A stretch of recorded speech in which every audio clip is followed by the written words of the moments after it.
नमस्कार प्यारे विद्यार्थियों। मैं तेजकरण चौहान, सह आचार्य इतिहास।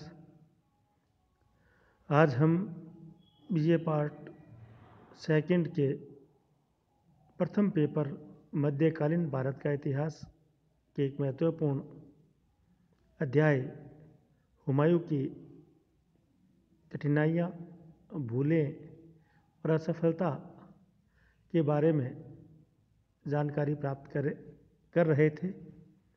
उसी संदर्भ में आज हम हुमायूं की असफलता के कारणों को जानेंगे। मुगल शासकों में जब हम देखते हैं तो सर्वाधिक ठोकरें हुमायूं को खानी पड़ी। यद्यपि उसे विरासत में एक असंगठित साम्राज्य और रिक्त राजकोष मिला, जो किसी योग्यतम शासक को भी असफलता के द्वार तक पहुंचा सकता है। लेकिन स्वयं हुमायूं की कुछ व्यक्तिगत दुर्बलताएं और तत्कालीन परिस्थितियां भी उसकी असफलता का कारण बनी। समग्र रूप से हुमायूं की असफलता के कुछ कारण हैं जिस पर हम चर्चा करेंगे। इन कारणों में सबसे पहला कारण जो हुमायूं की असफलता के लिए जिम्मेवार माना जा सकता है, वह था हुमायूं की व्यक्तिगत दुर्बलताएं। यह सत्य है कि बाबर ने एक अस्त व्यस्त असंगठित साम्राज्य हुमायूं को विरासत में दिया, जिसके चारों ओर शत्रु सिर उठा रहे थे। किंतु हुमायूं की व्यक्तिगत दुर्बलताओं ने इसको और अधिक विषम बना दिया। इन विषम परिस्थितियों में हुमायूं ने गद्दी प्राप्त की और अपने साम्राज्य को संगठित करने के लिए अपने शत्रुओं से मोर्चा लेना चाहिए था। वहीं उसने मूर्खतावश अपने भाइयों में साम्राज्य का विभाजन कर साम्राज्य की रही सही एकता को भी समाप्त कर दिया। पंजाब और काबुल कामरान को देने से उनकी शक्ति का आधार समाप्त हो गया। कालिंजर को वह कूटनीति से अपने पक्ष में करने में असफल रहा। इसी प्रकार शेर शाह की बढ़ती हुई शक्ति और महत्वाकांक्षा को रोकने की बजाय शेर शाह से संदिग्ध सी संधि की, परंतु शेर शाह अत्यंत कूटनीतिज्ञ था और हुमायूं की दुर्बलता को समझ गया। तत्परता से उसने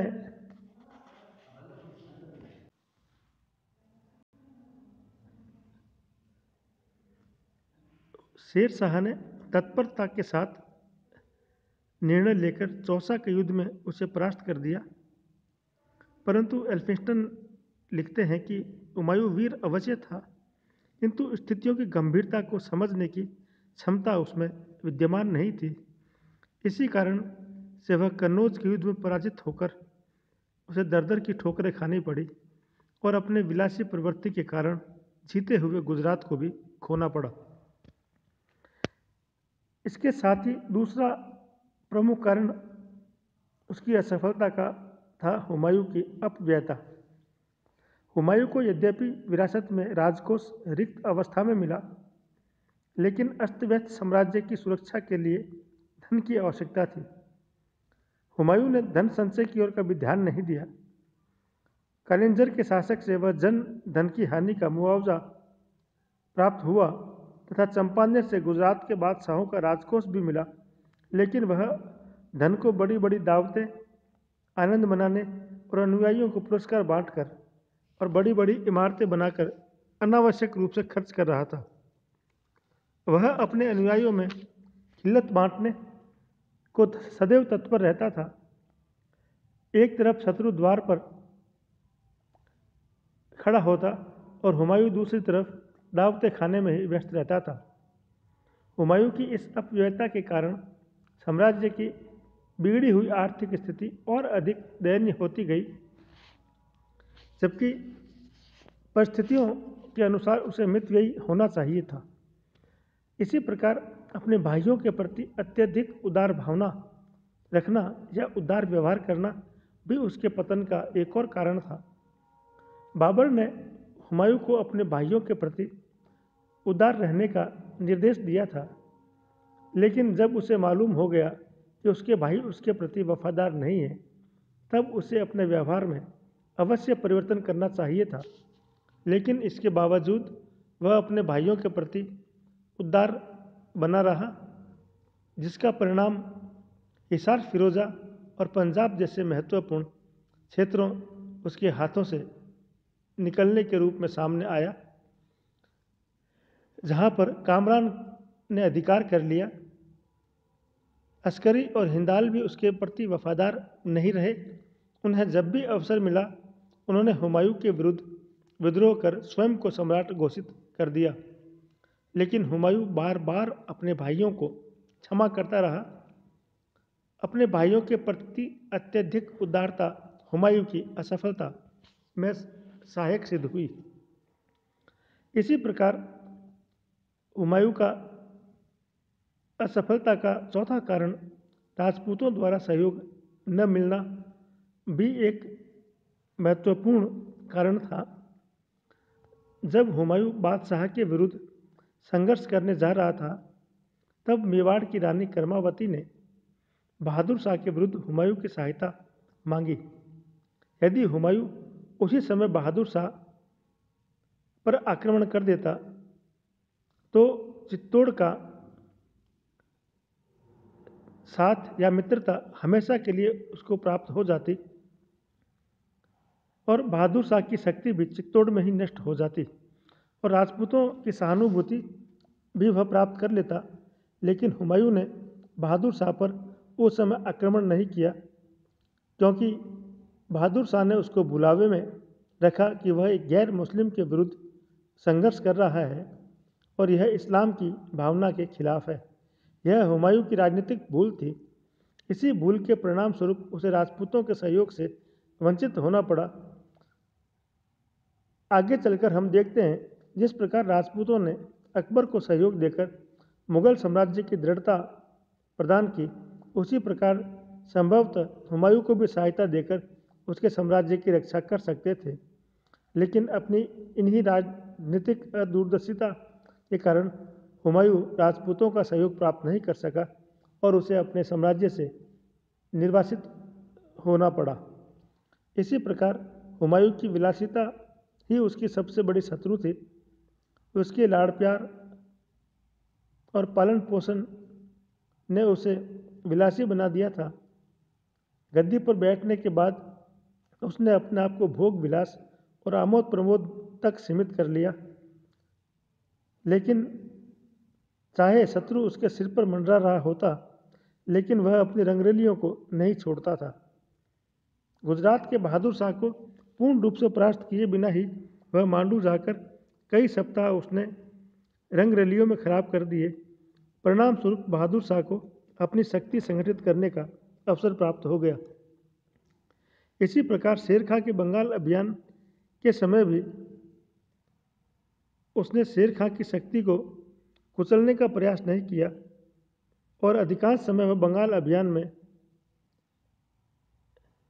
भोग विलास में ही डूबा रहा। लगभग 8 महीने उसने गौड़ में भोग विलास में बिता दिए, जिसके फलस्वरूप शेर खां ने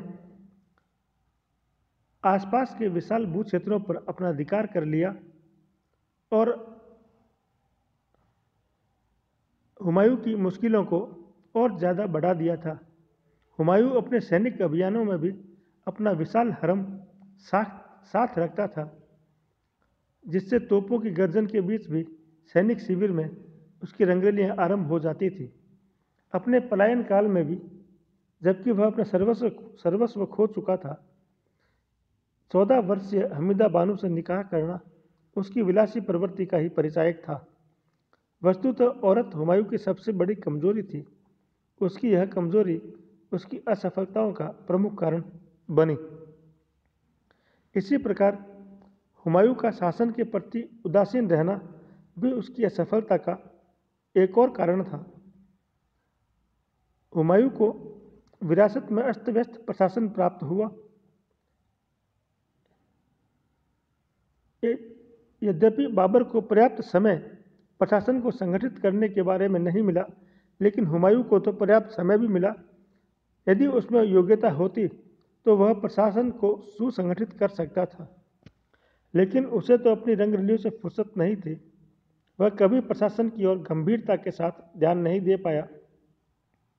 गुजरात को जीतने के बाद वहाँ पर अच्छी प्रशासन व्यवस्था स्थापित कर देता तो बहादुर शाह के अधिकारी इमादुल मुल्क को अहमदाबाद से मालगुजारी एकत्र करने का अवसर नहीं मिलता और न गुजरात उसके अधिकार से निकलता।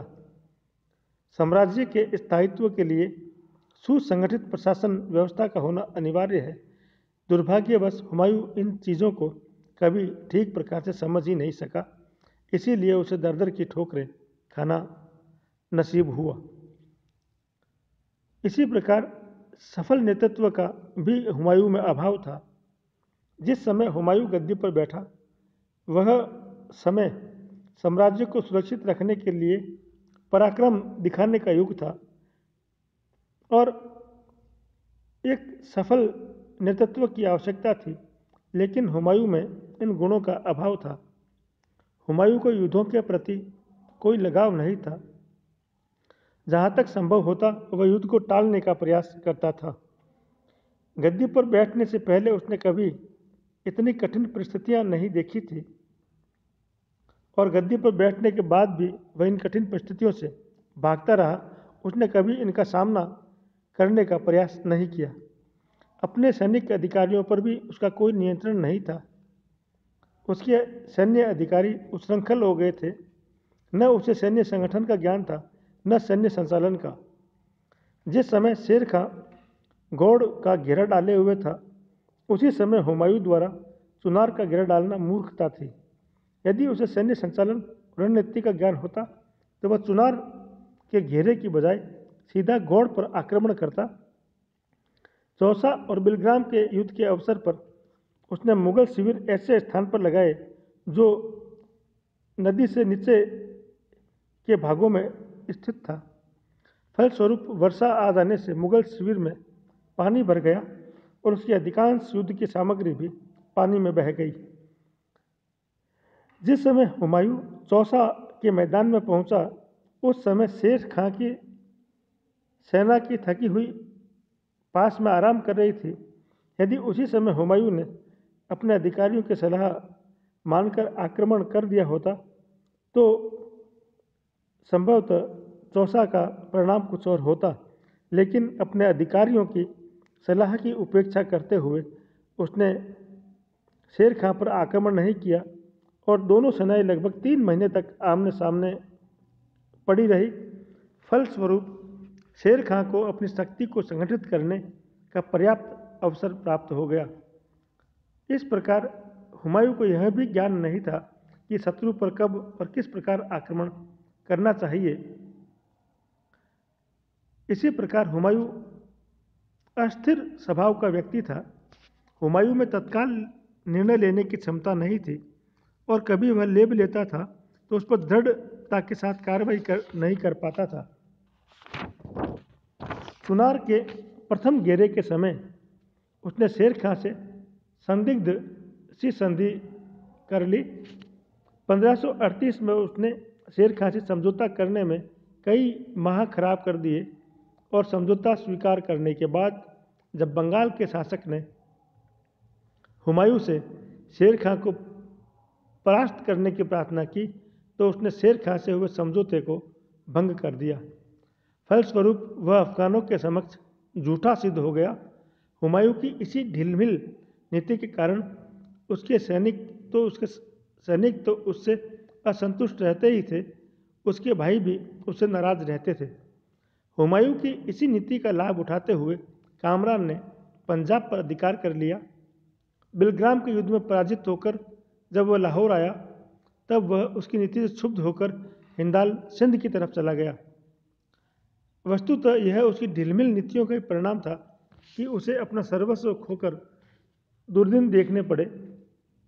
हुमायूं की असफलता के उपयुक्त कारणों को हम पूरी तरह यद्यपि स्वीकार नहीं करते हैं, उनका आर.एस. त्रिपाठी का इस बारे में ये कहना है कि हुमायूं की असफलताओं का प्रमुख कारण उसका दुर्भाग्य था, लेकिन इस दुर्भाग्य का कारण उसकी मूर्खता और अदूरदर्शिता थी। युद्ध के समय वर्षा होना हुमायूं का दुर्भाग्य कैसे मान सकते हैं? वर्षा तो दोनों के लिए समान थी। हुमायूं की अदूरदर्शिता थी कि प्रथम उसने अपने शिविर के लिए नीचा स्थान चुना और युद्ध क्षेत्र में पहुंचते ही शेर खां पर आक्रमण करने की भूल की। यद्यपि वह युद्ध क्षेत्र में पहुंचकर तुरंत आक्रमण कर देता, अपनी तोपों का भली भांति प्रयोग करता, लेकिन मूर्खतावश उसने आक्रमण नहीं किया और शेर खां भी वर्षा होने का इंतजार करता रहा। इस प्रकार अपने लिए कठिन परिस्थितियां और दुर्भाग्य का निर्माण तो स्वयं हुमायूं ने ही किया था, लेकिन अपने नाम के अनुकूल वह वास्तव में भाग्यशाली था। इतनी अधिक चारित्रिक दुर्बलताएं, अनुशासनहीनता, सैन्य गुणों का अभाव के होते हुए भी उसने अपना राज्य पुनः प्राप्त कर लिया और 1554 में दोबारा उसने हिंदुस्तान में मुगल शासन को स्थापित किया। वास्तव में यह उसके भाग्यशाली होने का सूचक था, अन्यथा इतिहास में ऐसे कम ही शासक देखने को मिलते हैं कि जिसमें इतनी चारित्रिक विषमताएं, दुर्बलताएं और लक्ष्य के प्रति एक निश्चित दृष्टिकोण या गंभीरता न होने के बावजूद भी वह हिंदुस्तान जैसे देश का शासक बना रहा और 15 वर्ष के निर्वासन के बाद वह पुनः हिंदुस्तान की गद्दी पर बैठने में सफल हुआ।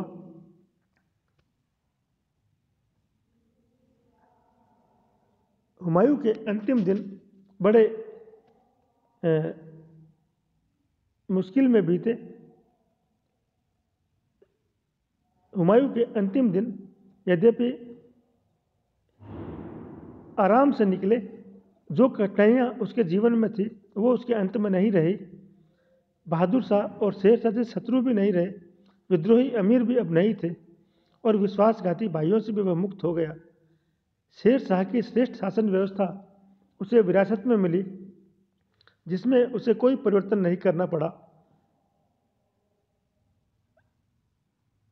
24 जनवरी 1556 को शाम के समय हुमायूं अपने पुस्तकालय की छत पर अपने सरदारों से बात कर रहा था। उसी समय सीढ़ियां उतरते वक्त उसका पैर उसके चोगे में फंस गया और वह सिर के बल गिरा, जिससे उसकी खोपड़ी की हड्डी टूट गई और उसकी मृत्यु हो गई। 26 जनवरी 1556 को वह इस संसार से विदा हो गया और लेनपुल उसके बारे में लिखते हैं कि जिस प्रकार हुमायूं तमाम जिंदगी भर गिरते पड़ते चलता रहा, लड़खड़ाता रहा, उसी प्रकार गिरते पड़ते ही वह इस जीवन से मुक्त हो गया। धन्यवाद। जय हिंद, जय भारत।